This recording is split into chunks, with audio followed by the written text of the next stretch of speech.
All right, our third guest up, just what you were waiting for. He's from the NFL football team, the Oakland Raiders. Let's give a warm, late-night welcome to Martin Coleman.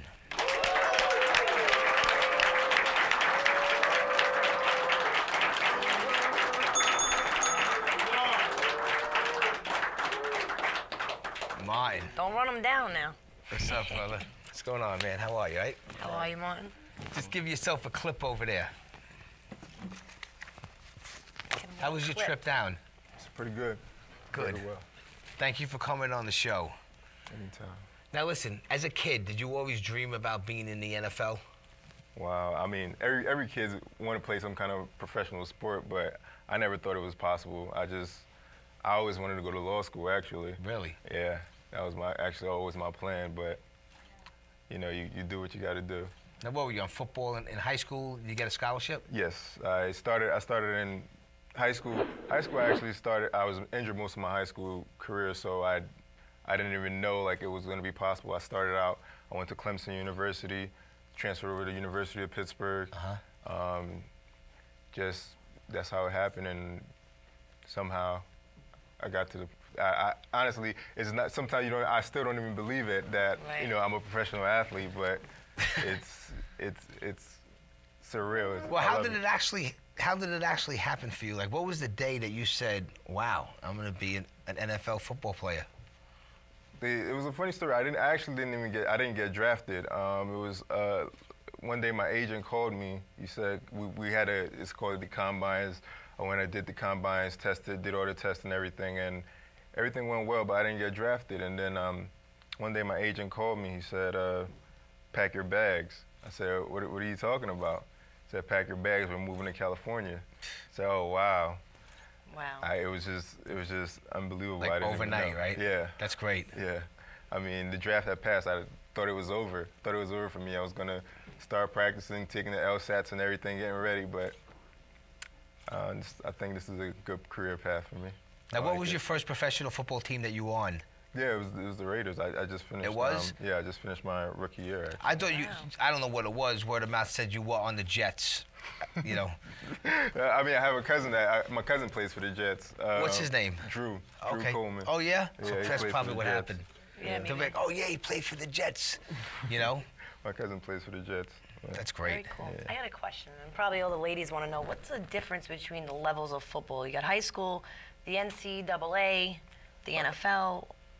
Well, it's definitely a lot harder. I mean, high school is all about fun. It's always fun. Like you guys have fun during high school. College, it's not as much fun. You know, a lot of people are competing more, but you get to the pros, it's just all work. I mean, that's all it is football. You don't worry about school. You know, it's nothing like that. It's just football 24/7. So it's a lot different. It's a lot scarier. The guys are a lot bigger. Yeah. So that's another issue. But you know, everything just moves faster.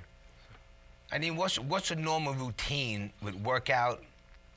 You know, diet, sleep, the whole 9 yards. What's like a typical week for you? All right. Well, I have workouts. Like wake up 5:30 in the morning, go lift or run. We switch it up each day. You run in the morning, go home, take a little bit of a break, go back in, study playbook, go over film, then go to practice. After practice, you know, usually the team would just go eat and stuff, and you go home and you have to watch film on your own or study your playbook. Yeah. Playbook is thick. It's like a script, right? Thick, yeah. It's huge. So. What about your love life? Like, how does that come into play? Are you guys allowed to fraternize after, or do you have to wait till the weekend? Or work are you no guys play. like in the army? And, you know, because there's rumors about that. You just, you know. You make time. You make time for whatever you want to do. I think a little birdie told me about Farrah Franklin. Oh boy. Yeah. Oh see, boy. I'm sorry. Uh-oh. Maybe I shouldn't have mentioned that. Oh boy. That story. That's actually a weird story. I didn't even know how it started. It was one time. It was like when I first got to California. She was hosting a party. I went to the party. That was my first time meeting her. Next thing I know, I'm hearing that a girl that I was actually talking to at the time, she called mad at me.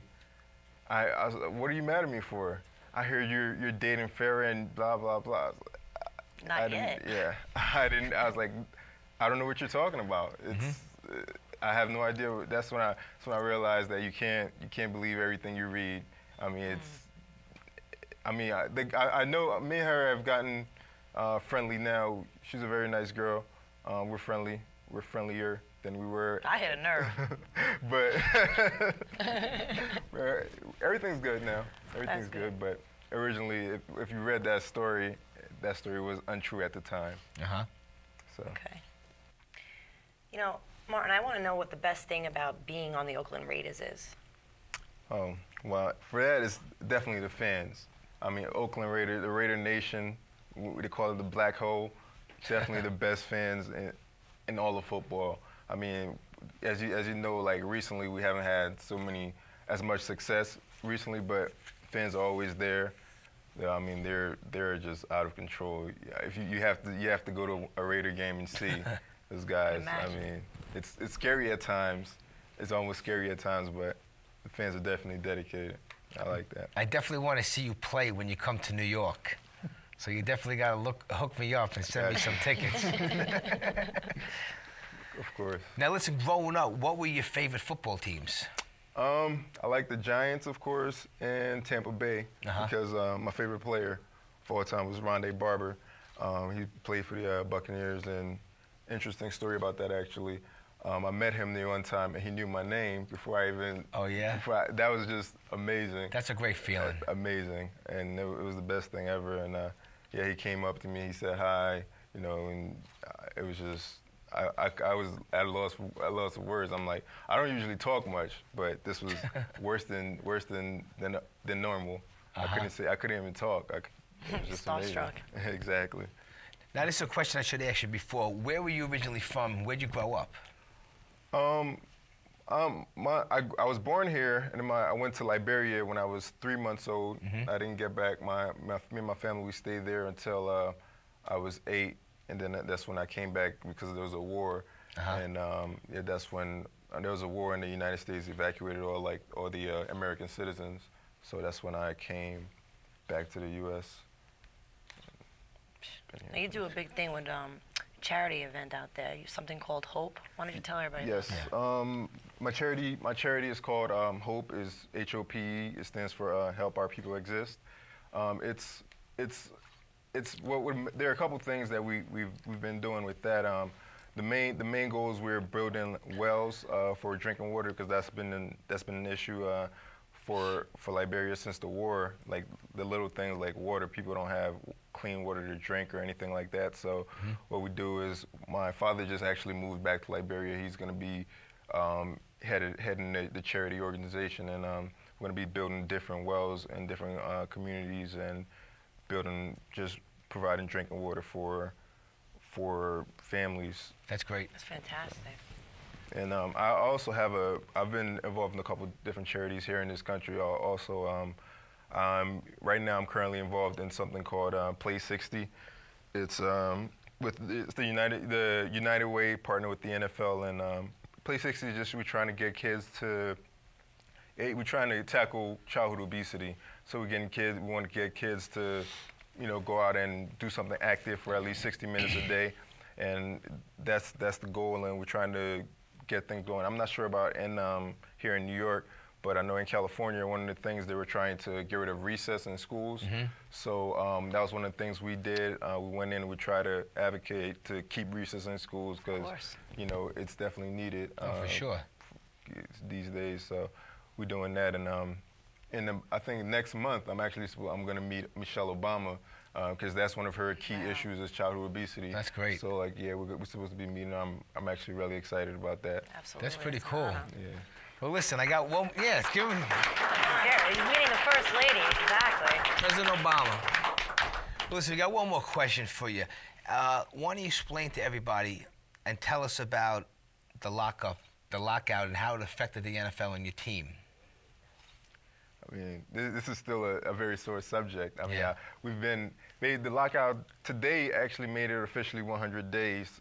This is the longest that a lockout has been.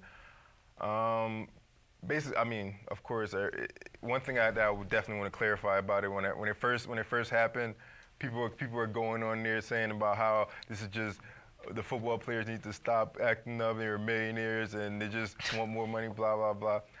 The issue is, just want to clarify, the football, all the players want to play. Like, this is important for us. We all want to get back out there. This is how people feed their families. This is how, this is what people love to do. All the players want to play. So it needs to be clear that it's not the players' fault. Like, we didn't initiate the lockout. There are just a couple issues. There are certain things like they wanted to extend the season from 16 to 18 games, and as it is, players already get injured a lot during the season. I mean, last year I dislocated my shoulder, had 2 concussions, sprained my wrist. So like, and that was all in the first like 3 weeks. So another 2 weeks would definitely be hard for players. So that's one of the main key issues, of course. And another issue, the owners, they want to shorten or lower the amount that rookies get paid. Things like rookies benefits, players benefit after the football. That's definitely important because like a lot of veterans are having a lot of health issues after the NFL. So that's another key issue in there that we want to continue the benefits after people retire. Because I mean, people see the average NFL career is actually like 3.5 years. So like, you may see players like playing for 10 years or so, but that's very rare. Like the average is 3.5 years or so. So, players need something to do after, and they need health insurance and all that after. Absolutely. So Back in the day, like in the 70s, you remember like all the monsters like Joe Namath and all those cats? They lasted forever. How long did those guys play for? Like 15 years, like, right? And it was, and I'm surprised. A lot of them are having a lot of health issues now. Yeah. But I mean, they were tough.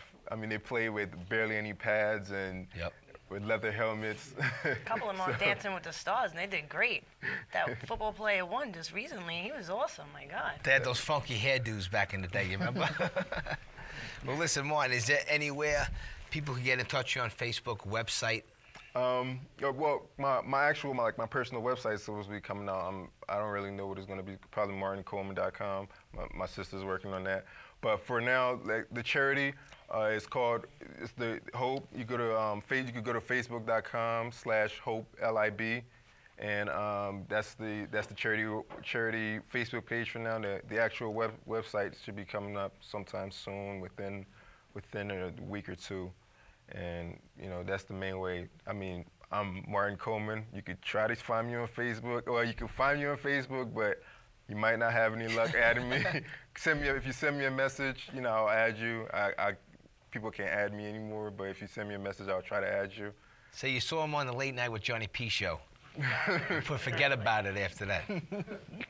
Exactly. Well, Martin, thank you so much for coming on the show out of your busy time. Please come back again. Let's give Martin a good goodbye.